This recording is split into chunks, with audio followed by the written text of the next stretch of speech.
வணக்கம். பாவேந்தர் பாரதிதாசன் அவர்களால் எழுதப்பட்ட ஒரு கற்பனை நாடகம் தலைமலை கண்ட தேவர் என்ற நாடகம். இந்த நாடகத்தில் கண் பார்வையற்ற பாவலர் ஒருவர் தன் விருப்பம் போல் வாழும் இயல்புடையவர். ஒரு முறை அருகில் உள்ள வீட்டிற்கு திருடச் செல்கிறார். இவர் வரும் அரவம் கேட்டு உள்ளிருந்து ஒரு பெண் வருவது போல இவருக்கு தோன்றுகிறது. உடனே இவர் கட்டிலின் அடியில் ஒளிந்து கொள்கிறார்.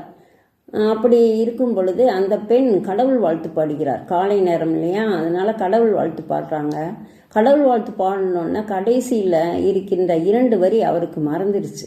உடனே பாவலர் அந்த 2 வரியை பாடி அந்த கடவுள் வாழ்த்தை நிறைவு செய்கிறார்.